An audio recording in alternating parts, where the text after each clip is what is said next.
My name is Patricia A. Scott, Patricia A. Scott, S-C-O-T-T.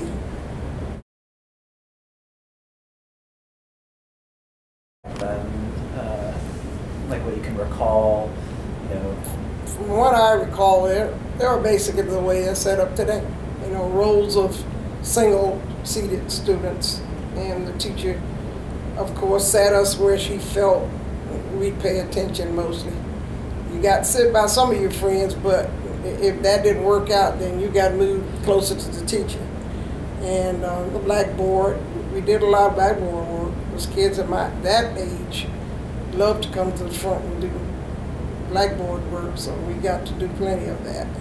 But it was basically a small classroom, maybe not much bigger than this room itself.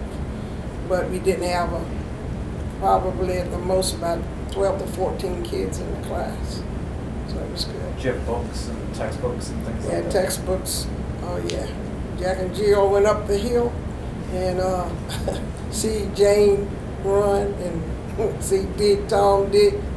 And I guess Harriet was in there as well. We had those same books. So where do you think that books came from? Leftovers. Their books moved from one school to another because I can't remember ever in high school having a brand new book that you could just say, I was the first one to use this book. It was just books that you got from probably other schools, and then we used them and rented them, you know, and used them and passed them on to the next one until they just fell apart. So until we got all the knowledge in them out. But that's what we did. So, like, what did the kids in the community do to have fun after school? Well, a lot of us were basketball enthusiasts. We loved to play basketball. That's what I did with my friends. Drew Park was there in the area, so a lot of the kids would go to the park and play ball on little league teams and stuff like that. And then a lot of the people that I knew were members of my church, and we would go to the church and play music because that's what our heart loved doing it.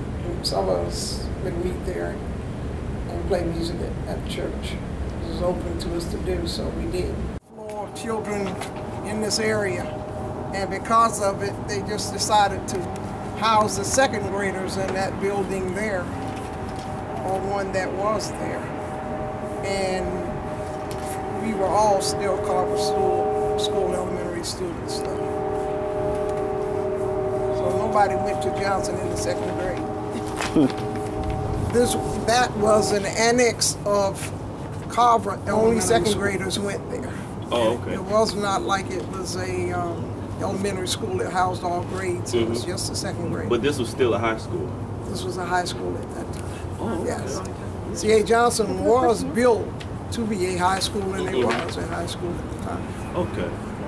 How come it was only second grade was there? Like, how come it was just second grade and no other grades? I guess they picked that because it wasn't big enough for all of the grades, and the second grade probably was a grade that could fit that facility more easily. So they had just second grade